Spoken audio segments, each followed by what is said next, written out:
Hello, everybody, and welcome to our second episode of Legends of LOR. And with me today, I have a brand new guest, Pink Ghost. Hello, everyone. Glad to be here. Glad to be part of the show. Yeah. Uh, so why don't you tell us a little bit about yourself, Ghost, while we got you here? All right. I actually, I have been aware of this.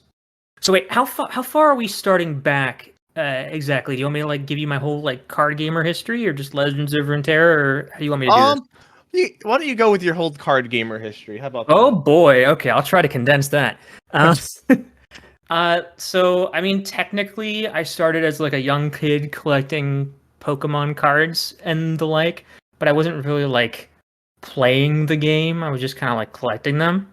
Mhm. My first game that I actually was playing would have been Hearthstone back in high school, because my parents weren't going to buy me packs of Magic cards or anything, and I didn't have any money. So a digital format where I could actually get things for free, even though it was a serious grind. Dude, I remember when the first few weeks of Nax came out with that game, I was playing 20 to 30 games of Hearthstone a day just so that in a week's time I could afford to buy the wings. But Oh my god. anyways, um I eventually got sick of that game.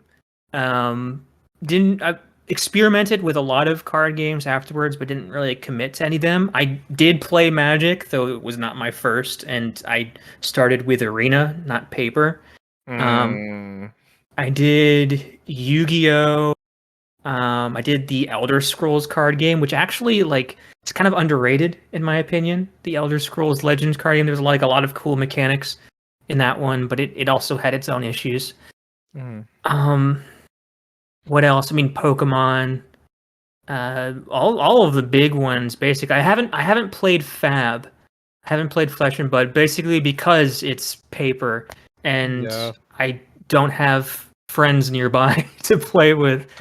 But yeah, I when I heard about Legends of Runeterra when they first launched the game with all the other games that they launched that weren't just League. And I Mhm. actually got a beta pass, but I couldn't use it because I just had a Mac laptop and it Oh didn't no. it didn't work on Mac. So I had this pass while there were all these people that just wanted a pass and I just couldn't use it. But it came out on phone, which I could play it on, around the same time that the pandemic sort of happened, and I happened to find myself with a lot of free time. Mm. So I ended up getting really invested into it, just really grinding things out. I Heimer Lux was my first deck I ever built. Had a fun time with that. Um, just found my way even before I was really good at the game. Back when I was hard stuck gold and sometimes plat, I was joining communities and getting to know a lot of cool people and learning a lot, competing in tournaments. And then eventually I became someone who was actually decent at the game, hitting masters quite regularly, topping a few grassroots tournaments. It's uh it's been a fun journey, and it's not anywhere close to over. Of course not. Yeah. I'm pretty sure I've played you in a few of those grassroots tourneys, and I'm pretty sure you've beaten me in them too. I think you've handed it to me your fair share as well, but yes, I will not deny that. I mean, to be fair, I am you are undefeated on the secret sauce against me. No one's gonna know what that means, but yes, I am. Yeah. You know what? I guess I'll give some context here. So, Sure. Ghost also has a YouTube channel here, which I will link in the description here. And on that YouTube channel, he has some gameplay vids, and in those gameplay vids, him and I are playing against each other. And it turns out Bard Jin is actually a tier 1 and unbeatable. Yeah, well, before the nerfs, after they Before nerfed Bard, it was kind of over. Yeah, after they nerfed Bard, it was a sad day. Mhm. I'm a bit saddened because I have the Bard skin and now he's like pretty bad and I can't really use him at all in any Yeah. deck. Yeah, it was such a good skin with like the board and all of that stuff too. That was some of the best cosmetics they put out in like a hot minute. Um, Dude, I still can't get over rugged Garen level of animation, how small his head is. you just got big shoulders, dude. He does. Yeah. He's just swinging. It's honestly, I actually unironically like the level up for that card specifically, but it is funny. To be fair, I have yet to see the level up in game.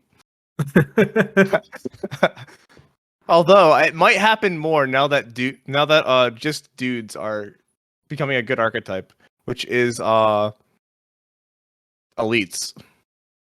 Yeah, the champion strength, good card.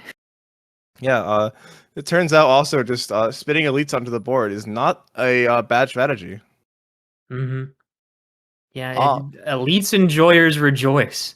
yeah. And you know what? Speaking of competitive decks and stuff, what are your thoughts on the new changes to the competitive format with the addition of Runeterra Rumbles and the first ever Runeterra opening happening probably today? That's right. It is gonna kind of date this episode a little bit, but yeah, I totally forgot about that. Well, that tells you that I'm probably not going to be playing it as much as I enjoy those. I've played a few Rumbles. I think that they're definitely a step up from the gauntlets, how they had those set up. I think that overall the player reaction to the Rumbles and just giving the competitive scene a little bit more of a boost besides the like one seasonals every like 2 months and something. I think that's overall been accepted by the community as like pretty positive. I have been pretty busy recently with other stuff and haven't really been able to play in the Rumbles as much as I would like to. I'm sure we'll get into that in a little bit. But yeah, it's really fun. I love all the different formats that they've introduced. Like we're not just like all competing in the same format. I love that they've been experimenting, and I love that we're gonna get like a lot of new different ways to play the game. And I've honestly, this might be a hot take, but I've really enjoyed the not necessarily controversy, but the discourse, because there's always discourse in the LOR community. It doesn't matter how good something is, there's something for people to argue about, about these rumbles and stuff. It's been really entertaining. Yeah, I agree. You know what? Gauntlet was never talked about this much. People just said, it's bad, and then moved on. Yeah, true.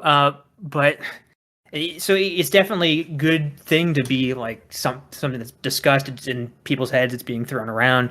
That's definitely good for it. I just love how like, oh man, I know the quality of the games sometimes feels like a little bit more like Gauntlet, like you're not playing against like the most highest level player. But like I've been listening to some of the things that have been said in like other podcasts and like on Twitter and not really Reddit. I don't spend too much time there for my own sanity, but it's yeah, I've been listening to like I'm always listening and lurking to what other people in the community are saying, and it's been really entertaining because they'll like suggest like introducing MMR matchmaking into the Rumbles, which is so odd, right? Because imagine introducing MMR matchmaking into like an actual tournament, which is what this is supposed to replicate, and you had like all of the silver players sort of eliminating each other, and then like all the masters players eliminating each other. So in the finals, you just have like Kever versus some like bronze dude. That would, to be fair, that would be really entertaining to watch. It would not be entertaining for the people involved. It would, but yeah, so the desire to have like a high level of play, I sort of like more the suggestion of like getting players to getting matched against players with similar wins, which isn't going to like totally increase the high level play. I just think that competitive players who have been like really competitively invested in the game for a long time and have like been always playing in like all the grassroots tournaments just to get their fix, the ones that like only the competitive players know about. They're just sort of used to like only being in these small tournaments most of the time with like these high level players. And like if you want your tournament scene to be something that is open and available for the entire community, like, and it sounds like most of the player base wants that from what I've heard of like people talking about the shard cost and like reducing it to like give newer and less experienced players more access into this like competitive format. It sounds like the community wants it to be more accessible for these like less than top tier players. And like, how do you get to the top tier without like starting somewhere, right? And I'm like all for that, but it's like the community wants it to be accessible to these players, but also does not want to ever match into them. It's just entertaining. Yeah, you know what? Hey man, we want to have a competitive format for everyone else, but I want to match into the Masters players still, something like that. Well, going deeper into your point about the shard thing, I think it's a bit of a disconnect there because the thing is, the people with a ton of shards are the people who are the ones who have been invested in the game for a long time. People like me. I may or may not have 700k shards on my account right now. I could probably play in every single Rumble and like never run out of shards. But like the newer players, like we want to get like newer players into competitive, the ones who don't own every card, the ones who are like only have a few decks they have constructed. The Runeterra Rumbles are a bit less accessible for them because like right now at 650 shards it's not too bad, but because like there also should be earning rewards still from the rewards paths because like players like me, I've like completed all the rewards paths, so I only get shards right now from weekly vaults. But like it eats into your shard supply if you want to play in them if you want to play in them every day as a newer player, that means you're not gonna really be able to get new cards, especially since you're not actually getting any shards at all as a return on investment from these weekly Runeterra Rumbles. And I do think that there should be some way to get shards back instead of like it's nice that you have the rewards battle pass, so you have that incentive at least. But I think there should be some kind of way to get a return on investment, specifically for the newer players, so that way it doesn't feel like such a huge investment to get into the Runeterra Rumble space there. Because right now I think it's not very accessible for the newer players, and those are the players I think we want to try and draw into this Runeterra Rumble format. Oh, absolutely. I completely agree with you. To be clear to those listening, I am on the side of making these rumbles more accessible to newer players. I just think it's like a funny little contradiction of like I want these players to play, but I don't want to see them myself. Hey, I'll have you know, I want to see these players during the Runeterra Open because I could use some free fans. Yeah, and honestly, like that, it's like kind of important that these newer players get to do that because like part of the reason that I've improved as a player, because as I mentioned, I spent like the first year that I played this game, like hard stuck plat as like my peak. I've been playing since launch, but the first time I broke diamond was like during the Aphelios meta. So like I am all about, and I played in so many tournaments where I got my butt kicked by like Mtux and Floppy Mudkip and Ace Bombastico and like all these other people. And for those guys, that probably wasn't the most like invigorating and interesting game in their careers. But for me, like I learned a lot. And like some of the last few games I've played against Mtux in a tournament, I've actually come out with a positive win rate. So it's been very good for helping me improve. And in turn, I can now become a source of those invigorating high level games for players that I wasn't before. So I guess it's sort of an investment in that sort of sense. But yeah, I mean, every high level player has to start somewhere. Yeah, and also to be fair, the Runeterra Rumbles aren't just going to be the competitive format because I've been thinking it more through the competitive side of things since the last week has been best of 3. But after this week, it's going to go less for the competitive side because then we're going to go for the more fun modes. Because next week we're going back to unlimited champions. I don't know about you, but I wonder if my Bandle Tree Jack stack can get 6 wins again. Because I think the answer is no. I had so much fun. I was playing oh what's I was playing siphoning strike decks with lots of champions in my decks and just giving my entire deck +2/+2, and it was really Okay. funny. Oh, dude, one of my games, I had someone who went like Zoe on 1, Akshan on 2, Yumi on 3, Pantheon on 4, Siphoning Strike. Oh, that sounds like the dream, dude. That's and I had 0 removal in my hand, so they all stuck, and then I just died. I should try Targon. I was doing Noxus for some reason. Yeah, I still can't wait to play the Unlimited Champions format, and then I run into Mono Anivia. Yeah. It's like some people didn't get the memo. They just clicked in a deck or Like, something. like, hey man, you're not supposed to play. Okay, I was about to say good decks, but then I realized I'm talking about Anivia. You're not Mm. supposed to play these kind of meta decks. You're supposed to play these fun decks. I thought I, that was the agreed upon terms when you enter this Runeterra Rumble. there are a few people on this earth that have fun playing Anivia. I am one of them, to be fair, just not Yeah. in that format. Although also not anymore, because Rise is a card that exists in Legends of Runeterra, and Anivia looks at Rise and says, "All right, game 2." Yeah. Basically, yeah. It's another control deck that's too slow to deal with anti-control decks. Yeah, it's really fun looking at the Rise win rate statistics. I think it's like 90% Rise into Anivia, and then it's like 10% into Lurk. Yeah, that deck can struggle to deal with a lot of pressure early. But if you just give them all the time in the world, then like, yeah, they're just gonna Exodia you. Yeah, Rise will eventually show you his cool rock collection, and it blows your mind. I know we've got like a lot to talk about in this episode, but can I like take a slight tangent onto Rise for a second?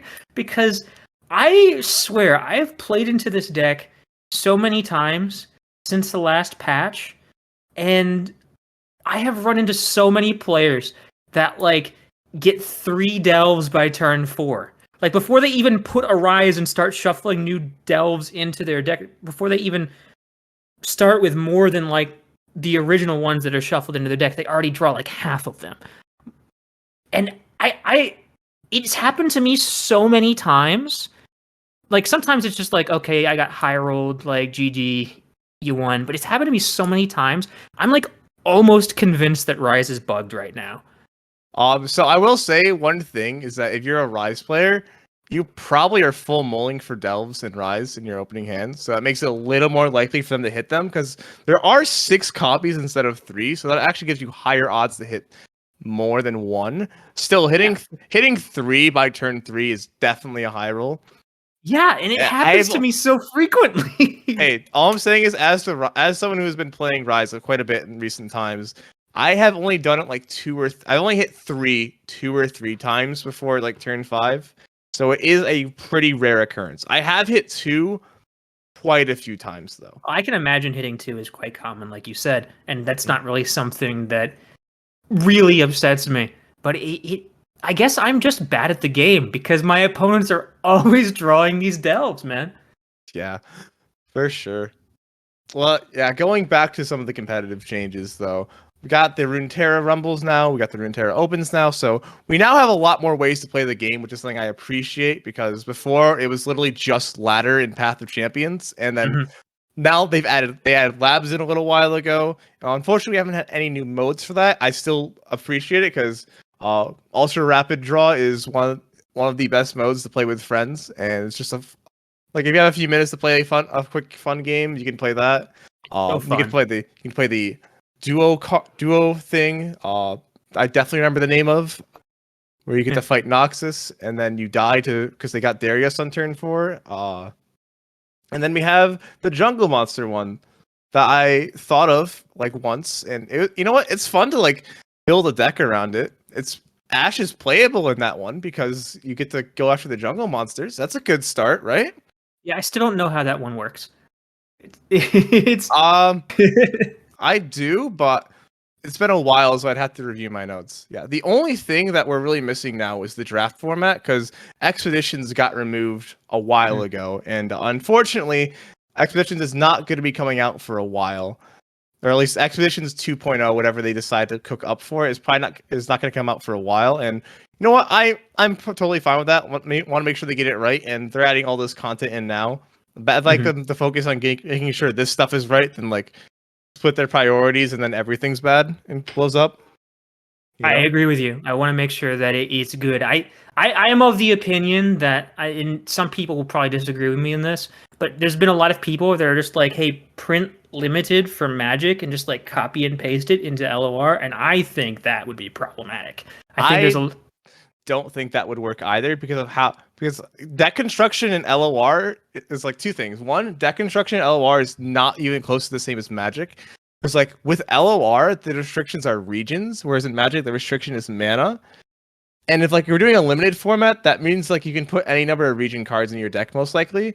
Whereas in Magic, you're still limited by mana, so you can't just like pick all of the good cards you get from Magic and throw them in the deck together because you're gonna get land screwed and lose the game. Whereas in Legends of Runeterra, you can just pick every single good card and you can play all of the good cards in your deck. Yeah. And also this game is so champion centric that you kind of have to fit your limited format around champions, which is what Expeditions did. Unfortunately, the problem with Expeditions is that like some champions were a lot better than others. I mean, a third thing is that like removal is not that great in this game, so you don't get a removal card.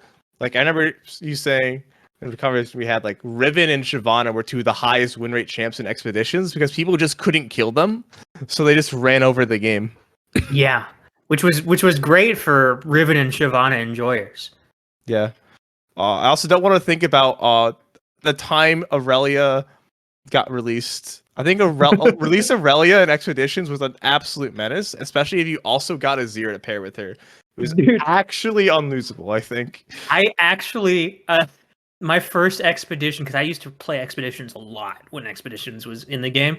My first Expedition after they released Irelia was actually Irelia Azir.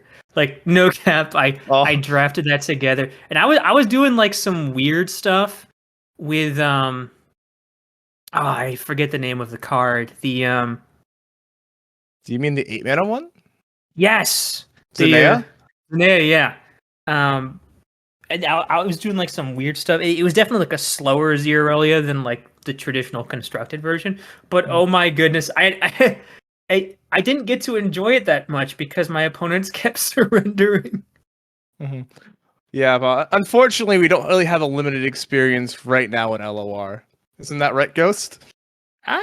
Not in the traditional sense, but we've had a little something in the works that if you guys have been paying attention to social media or anything from some very specific members in the community, you might have heard something about a new series starting called the Champion Draft Series. It's been my little pet project for almost a year now. I actually first came up with it like April or May of last year, and it's been a while. Yeah, it has been some time. Do you want to go over what inspired you to create the Champion Draft Series? Sure. I mean, I'll for those who aren't aware of the Champion Draft Series, I'll sort of do like a little bit of a breakdown of what that is first. Essentially, I'm doing something. It's a new format, as well as in both how it's played and how we broadcast, and I'm sure we'll go into detail about all of that later. But essentially, it's another draft format, but instead of drafting all your cards in like buckets or just cards independently, like your spells and landmarks, you're drafting champions, but you're in a pool with 7 other competitors that are like drafting champions from that pool at the same time. And if they take a champion, you can't take that champion. It doesn't go in your roster. So you don't have access to any of the decks that champion may fit in. There's additional rules as well that sort of make it a little bit more interesting. Like the decks that you bring, you have to have a champion of that region to run a region's card. So you can't play Deny if you don't have an Ionian champion in your deck. And you need to fill all 6 champion slots in your deck. You can ratio them however you want. It doesn't have to be a 3 of for 2 champs. You can go 3-2-1 or 3-1-1-1, 2-2-2, like however you really feel about it. But and you're drafting 10 champions, so you don't technically need to bring all of them into each match. But we're turning into like a full series.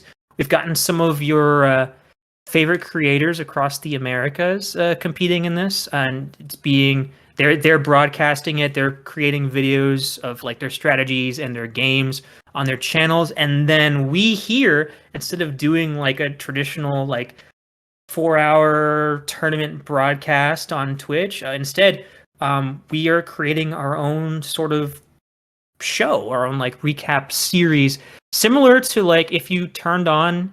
I'm not sure if every card gamer that'd be listening to this would get this reference, but like if you turned on ESPN and there was not specifically a football game on that night, what would you see? Well, you would see like a bunch of like announcers and analysts talking about the highlights from previous games, talking about things to look forward to, talking about the stories that are going on with the players right now and what you need to watch out for, and sort of delivering the narrative of the series to the viewers when they don't have a game to watch. And that's something that I've been really excited to bring to the Legends of Runeterra community for some time. And we just recently announced it, and the draft is, at the time of this recording, like 2 days from now. So it's getting really exciting, and I'm really looking forward to it. But as for the inspiration, which you asked me like 5 minutes ago. Yeah, so, something like that. Yeah. Yeah. Let's see. I was on a business trip. I remember this because I was traveling around. I was like in Florida for a bit. I was around like New York City, and I remember there was a lot of this was like right before the playcast changes were announced.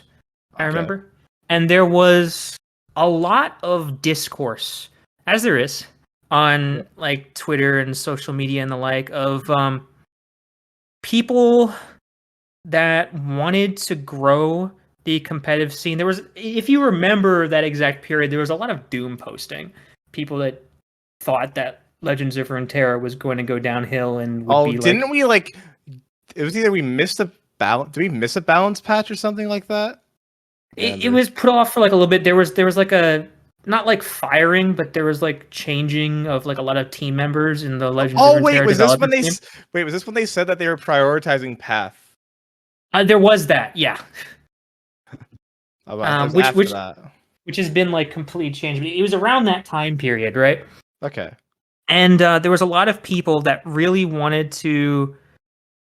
It actually was around that time because people were posting and like sharing about wanting to grow the competitive scene and like develop a competitive community that would make the Legends of Runeterra devs, they would have to like recognize and want to support, to show that we have interest in competitive LOR, and show the devs that there is this interest that they can invest in. Now the devs have already shown us recently that they are very invested in competitive LOR, and that's not something that we really need to worry too much about. But at the time, I was sort of asking the question of like, how do you grow a competitive scene? How do you get more people interested in competitive LOR? And I'd see people try to answer this question, and I'd see things that weren't necessarily like unhelpful, but I didn't really agree were the direct solutions. I'd say people say, all right, we need more grassroots tournaments. We need bigger prize pools in these grassroots tournaments. We need more players to commit their entire Saturday. And it's like, and like these things are not bad. I'm not saying these are terrible things, but I'm saying that these things, these qualities are probably, I would argue, better for the sustainability of the competitive scene rather than growth. Because having all of these tournaments to play in and having all these prize pools is enough to keep the community that is already invested in your competitive scene continually invested and wanting to continue to play. It makes the scene more sustainable. But if you want to grow the competitive scene, I would argue that you need to prioritize people that not currently invested in the competitive scene. Mhm. And so I started thinking about that and like ways to approach that. This is how this all sort of started, because I started thinking about tournaments, and I don't want to like be rude to our grassroots tournaments organizers, because they do a fantastic job and they put in a lot of hard work and they give the community like a lot of great tournaments to play outside of just like the seasonals that Riot used to do. And I've worked with several of them. There's a lot of great people, but Shout out to I want to make a quick shout out to the Aegis tournament as well, because I think they've done a fantastic job the last few months ever since Red started up over almost a year ago now with getting the community involved and like having a large tournament to get people excited for the game. I know I was definitely Aegis helped keep me playing the game, so I definitely appreciate that. And Hirsch and Red are pretty cool dudes. oh yeah, for Anyways, the last back year, to you. those guys have set the bar as far as like grassroots competitive scenes goes. Like, but in my opinion, card game tournaments kind of suck from a viewer standpoint, especially paper card games. I don't know if you've ever watched a broadcast of like a paper card game tournament, Oh my, like watching Magic. I've tried to watch some Magic things and I just can't, man.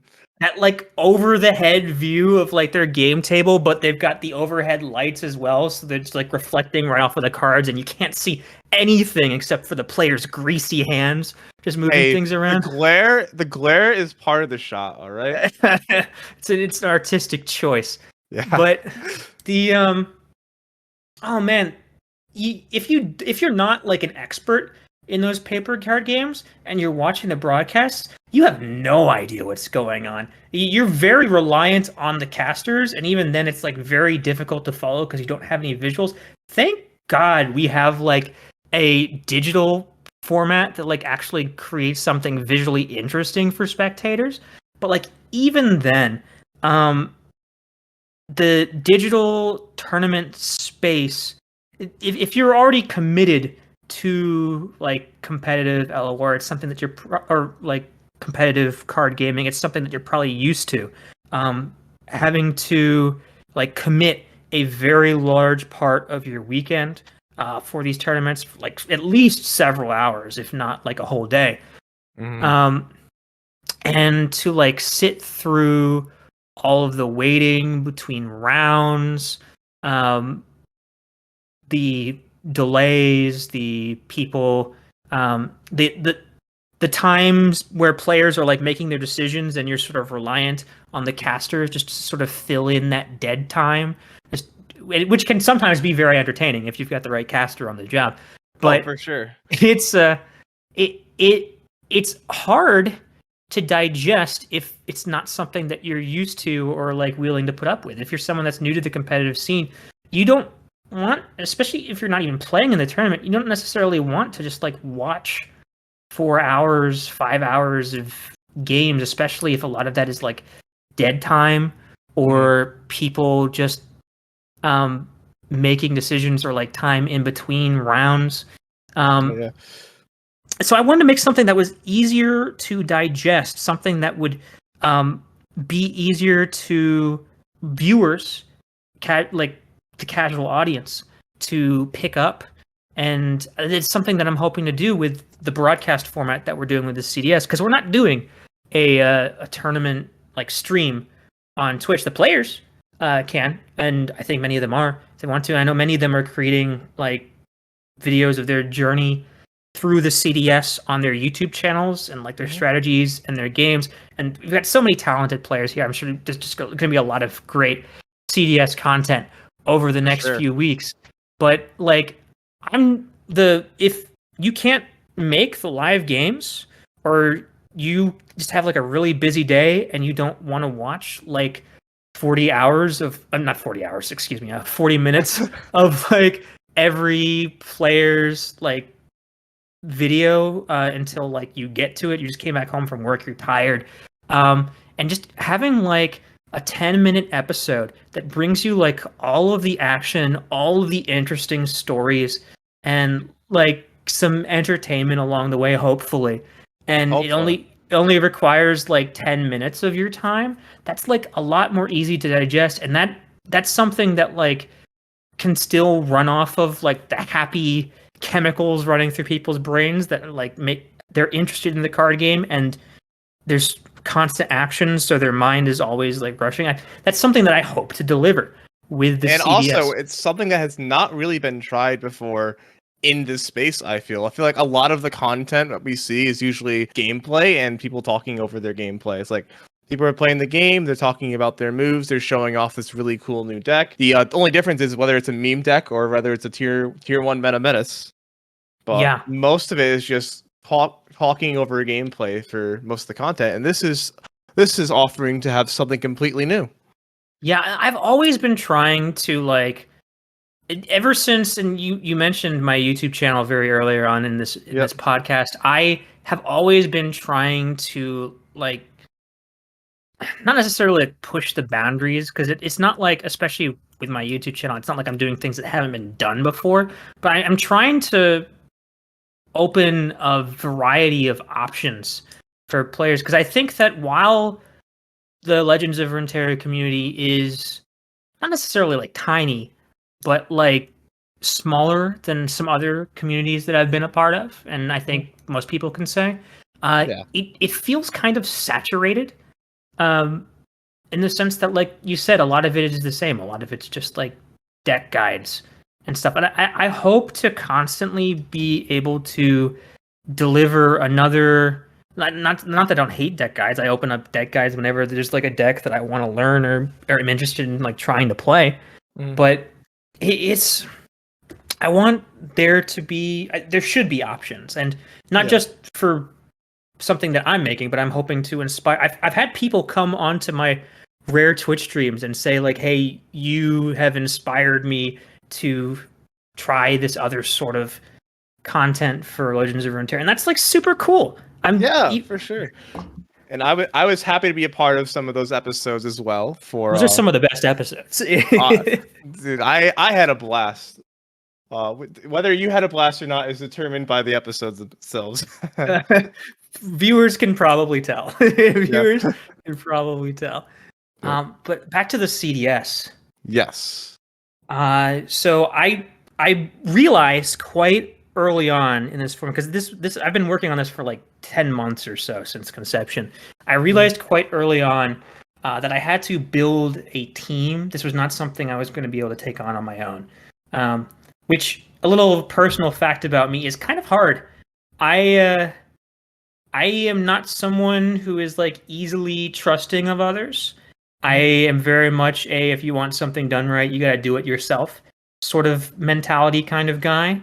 Yep. And I knew I was going to have to overcome that when I was building this series. So I had a lot of people, I reached out to a lot of people in the community that I knew, that I trusted, people that I knew were going to respect my vision and not try to like take over and make it their own project, but also like not be too afraid to say no or put out ideas that might be better than my own. And you were one of the first people that I pitched it to, and one of the first people that was on the team. And we've got a good few talented members of the Legends of Runeterra community on now. And we technically haven't started yet, but I'm going to say it right now. It's been going great for me so far. I've been very happy with how things are going. Yeah, I just want to interject a little anecdote here for that, is that I've been in a few Discord servers since we made the announcement public last week, and I have had some great conversations with people about the format. Some people obviously have some differing opinions on a few of the specifics for it, like why is this champion in this tier, maybe some things about how things are, how exactly the draft works, things like that. But in terms of the idea and the concept, everyone agreed that they love the idea and the concept, and they're really looking forward to seeing how things are going to play out for this, and they're excited for it. Yeah, that's really cool, because we like I said, we've only really just announced it. We haven't done the draft yet. We haven't like we haven't shown what the broadcasts are going to be yet. So the fact that we've already generated like a good amount of excitement without like showing too much yet, I think is fantastic for the series and for things to go. If you want me to give more insight to some of the choices that you were mentioning about like the format and stuff, I'm totally down to do that right now. Oh yeah, sure. So I guess the first we can go over is the draft format for the draft because that'll be coming up this later this weekend, or it might have Mhm. already happened depending on when the editing goes out for this. Anyways, but yeah, so for this draft format, we've decided to go for the snake draft, which is goes 1 to 8 and then back from 8 to 1, and then it repeats all the way through. Now there are 8 players who are in this tournament, and then there's going to be 10 rounds for the 10 champions. So that means each player is going to get 10 champs, and that'll be 80 champs total drafted. Mhm. Which will leave a good few extras in the pool for when we hit trade weeks which is in the middle of the series, or like should there be like some game breaking bug and they just won't be allowed to use that champion, then they have an option in a similar tier to trade for. Yep. But as far as snake draft goes, I really like snake draft. I'll get to that in a minute. A lot of draft formats, you see, like to go back to the NFL example that probably a lot of people won't understand because we're all card gamers here. Yep. But in the NFL draft, they don't do snake draft or anything like that. They go first pick all the way to last pick, and then when they stop the first round and are done with the last pick, they go right back to the first pick. But the reason they do that is because they have a specific way of ordering the teams. Getting first pick actually means you were the worst performing team in the last season, and getting last pick means you won the Super Bowl. So that sort of format for draft sort of relies on there being a fair form of placement, and we don't have that in the CDS. We can't just say, "Hey, this player right here, screw you, your last pick," and you're just gonna be the worst off of the bunch. That did not really seem quite fair. It gives a strict advantage to whoever first pick would be, and makes the later the picks go, just the more. Not that you couldn't make something work, but you're just like at a strict disadvantage. I like Snake Draft not because it's perfectly balanced. There are definitely a lot of advantages depending on which position you are in, but I think Snake Draft is fair because everyone gets an unfair advantage. Like if you get first pick, like you get first pick, you can have essentially whatever champion you want as your first pick. As well Nothing as is like stopping you from first picking Yasuo. there's nothing. You heard it here first, CDS competitors. You want to make history? First pick Yasuo. But We will all laugh at you in turn. yeah. And then if you're last pick, sure, everyone else gets to go before you, but then you get to immediately make a second pick right after your first pick. So that allows you to plan around your draft accordingly and almost like pick two champs that work well together. And if you're in the middle, if you aren't like getting either of those advantages, well, guess what? Unlike those first and last picks, you don't have to wait like 15 picks for your next pick at certain moments. You are constantly in there, constantly getting to be a part of the draft and get your power picks in. You don't take long breaks like some of these other picks do. So everyone gets advantages and disadvantages, and it doesn't really matter as much of like who gets what advantage as much as it matters how you use what's given to you. Yeah. And That's why I like. yeah, it sounds exciting. And also, so for the draft, it's also gonna be completely random for who goes in what position yet, correct? Yeah, I'm actually tomorrow. I am gonna just be pulling names from a hat. Well, not like literally. There's a program that I'm using, and it's just going to determine the order of those players. I've tested it many times to make sure that things weren't like it wasn't on like a weighted setting. I had a few scares where like one player was specifically getting last pick a bunch, but I kept testing it, and that was just a coincidence. Yep. Causation, not correlation. Something like Yeah, that. something like that. Okay. Yeah, so that sounds exciting, and that should cover the draft questions. How about we go over the champion tiering? So how about we go over a little bit more of our insights for how we decided to set up obviously we had to draft the champions, so we Mhm. had to put them on a tier list, which was S tier, A tier, B tier, and C tier, and then we had to add a bunch of champions to each of these tiers so that competitors could then draft them. And Yeah, then we had to make it so it was kind of fair, so not everyone could just like there's more chance for variety, something like that. yeah. And between that tiering and some of our other rules, like the utilizing the champions as an access to a region's cards and such, it makes the draft format, in my opinion, like so much more interesting and not just like, all right, we're going to spend the first 5 rounds competing for just whatever is top tier and constructed, and now like everyone is in round 9 fighting over Yasuo and Nivea and Karma and stuff. Mhm.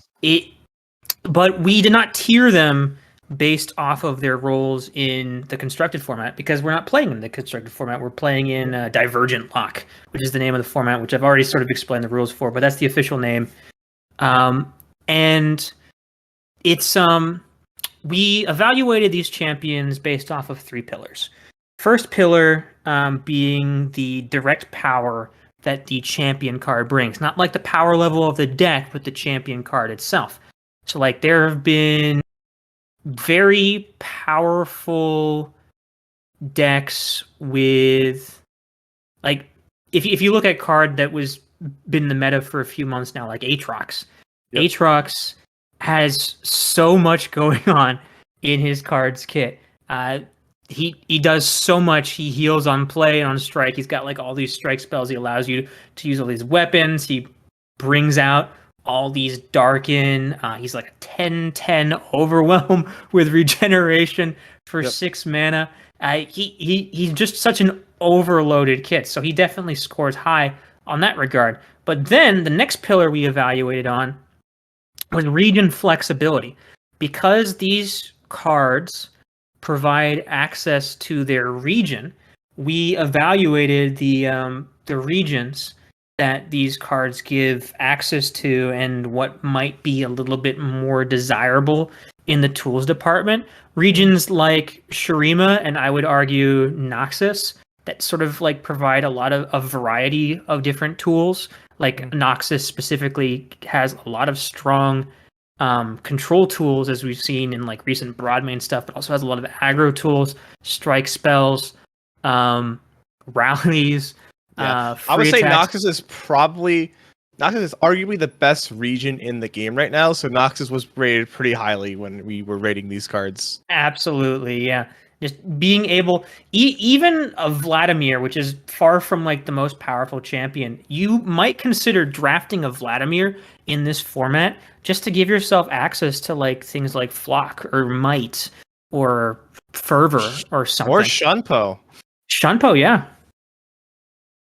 And then the third thing we evaluated was flexibility. How much do you have to twist a deck around in order to put this champion in? Or does this champion just slot in anywhere? Is it easy to just put into a deck, or are you basically restricted into adjusting your deck in a certain way to fit the bill? For example, you can argue that like Bilgewater is like a pretty strong region to have access to. But if you're looking at Pike specifically, it's really hard to run that champion outside of anything lurk based with like Rek'Sai. Yep. Yeah. Pike outside of lurk is kind of sad. He's like a 4-mana mystic shot at best. Which is so that champ isn't very flexible, and that's why we rated them downwards. When you look at champions like Elise, who is definitely probably a prime example of like one of the most balanced and like always good champions in Legends of Runeterra, but I don't think anyone's crying for like a nerf to Elise right now, that like she's super overpowered or anything like that, right? No, nope. But you can put Elise in like any Shadow Isles deck and you aren't too upset about it. You can put her in like a spider aggro deck. You could put her in like a control deck. You can put her in like a tempo combo deck. I had a lot of fun with her in like Trundle, Elise, mid range during the Aatrox meta. So she's like arguably one of the most flexible champions in the game, and sort of just like does everything she needs to by herself, and giving you access to Shadow Wilds cards, which is also like a pretty good thing. I would argue just makes this champion top tier in this sort of draft format. And that's sort of going by these pillars. I know a lot of people, if they're looking at how we rank champions and looked at it through a constructed lens, they might see a few things that probably look rather sus. Like I know Kaisa isn't dominating the meta right now, but we had her at the bottom of the barrel. And there's a lot of people that would probably be a little suspect of that. But when you include the fact that like you're not guaranteed to get her in a Demacia deck unless you run another Demacia champ, which means that you can't play Mono Kaisa. You can't play Mono Kaisa anyways. You need 6 champion slots. It makes the lack of flexibility in that champion, as well as the fact that unless you get like a really good deck built around her that can get her all these keywords and get her a lot of attacks in, you're not really getting that much value out of her. She's kind of just a 4/4 that has a hushable 6/6 buff. Or she's just a 4/4 quick attack if you really can't find something. Yeah, it's a little underwhelming unless you get her into the right deck. So there's a lot of champions that they were all evaluated on the current format, and there might be some things that we'll look at afterwards and be like, oh, it's really silly that we had this champion here. I know that if a lot of us, this was a team decision, all of us coming together and how we ranked the champions. I'm pretty sure if all of us answered this independently, we would all have like 5, like kind of, there would be a lot of similarities, but there'd be like some pretty key differences in how we all evaluated things. And I'm pretty sure you could say that about like any player ever, how they would evaluate it. So it's going to be really interesting to see how things go. I think for the B cost here, I think Yumi's a power pick, personally. And I know that not everyone agrees with me on that, and I might be wrong, and we'll see. There may or may not be a reason she ended up in B tier. Yeah, that is my sort of stand. If we're going to talk about predictions, I think that there's going to be a game or two in the CDS that is determined by Yumi. I think so. You know, I could definitely see it happening. I mean, to be fair, SI, not everyone will have access to SI because you're going to need to draft SI champions. And even if you do, it's very unlikely you get like 3 SI decks. And I guess the other region that deals with it pretty well is Ionia. But if you like don't have decks with those regions, she can be hard to deal with. Yeah, so, and she fits into like pretty much any deck with units. You don't have to run 3 copies of her. You can just like run 1 copy of her if you want to give you access to either Bandle or Targon. She provides 2 regions. So I think she is valuable in the B cost. I'm not going to argue with her placing. It was a team decision. But you know, we'll have to see how much this is valued in the draft and see who gets chosen. It's going to be very interesting. Yeah, I am excited to see what our teams end up with for what champs they're going to be playing. I have run so many mock drafts to like troubleshoot the format, and which is why, I mean, the format's very different now from when it started. It used to just be like Riot Lock with a region lock, and that was it. It's changed a lot since its original conception through mock drafts, but no matter how many times I do it, it's not going to be the real thing. And I'm so excited to see what our competitors do. Me as well. Well, I think we're getting close to an hour in time now, Ghost. So is there anything else you wanted to quickly go over for CDS that we haven't gone into yet? Yeah.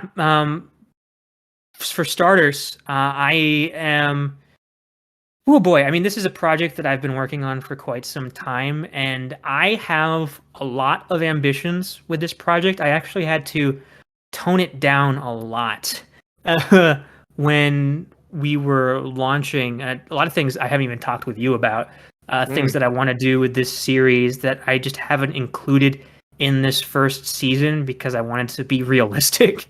Uh, yeah, get it and out there first. Yes, I yeah, agree. and You know what? I have experience trying to tone things down a little bit to get it out there. yeah, and I have a lot of. I don't want to make any promises that I can't keep right now, but I have ideas for ways to get the community the community more involved and allow this to be a more than just a spectator sport for the people who aren't playing. Because I'll be honest, I like you have heard a lot of people. I've had a lot of people reach out to me about the CDS since I've announced it. But the most common criticism that I have heard about the CDS since it's been announced is people saying, "Hey, why am I not playing in this?" And Yeah, the short answer for that is it's a draft format. Doesn't matter how many cards are added to this game. There's always going to be limited seats. There's a lot of people that we considered for inviting that just didn't make it because we only had 8 seats. yep, And I'm hoping that in future seasons we get more faces in there. But I do have ideas to also get people make this a more entertaining, fun, and engaging experience for people who are not currently in those seats and playing. But if you follow, I'm gonna do my little plug here. If you yep. follow the CDS official YouTube channel or the Twitter or its Twitter, we will be featuring on the show like tweets and comments that are left by you, the viewers. So go ahead and check that out. Let us know how you feel about the current series. Let us know what team that you're cheering for, or just say something funny that might grab my attention. And we might just feature you on the show. Yeah. I will also leave those in the description for this episode so you can look for them there as well. All right, yeah, I am sorry for taking this almost to an hour already. As you can Hey, see, I am pretty passionate about this project. It is my hey, baby. I think this is good. And hey, you know what? I have heard from people that want more information, and I think people will appreciate getting some more insight to the man behind the method. And oh, there's also one more important thing I have yet to discuss yet with you, which is, does PinkGhost have the best beard in LOR? Oh Why don't you no. leave why don't you leave that comment on the Twitter to get the answer to that question?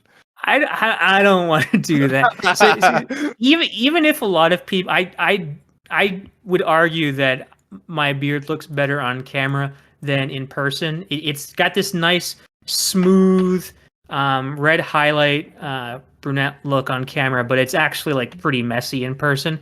If people actually, if the community actually got together and started saying that it was like one of the best beards in the community, I'm pretty sure that like Blevins would come out of nowhere to put me in my place.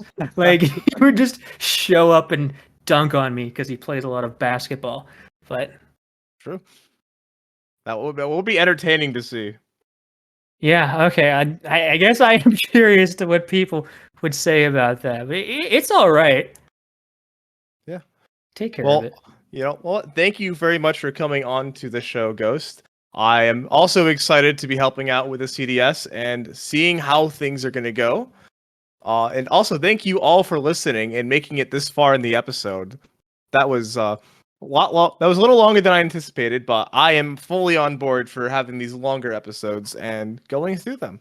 If we've got the stuff to talk about, man. And honestly, Yeah. I could have done this for another hour. If I'll be real, I don't want to torture you guys, but Yeah. No, it's not going to be torture. Hey, you know what? If we got more to talk about, maybe we can have you on for another week as well. I mean, we have many weeks of CDS coming forward, so there's definitely going to be a lot to talk about going through the whole series. Yeah, for sure. Well, with that, I think we're going to wrap this episode up. Thank you again, everyone, for watching, and we will see you all next week. See you guys.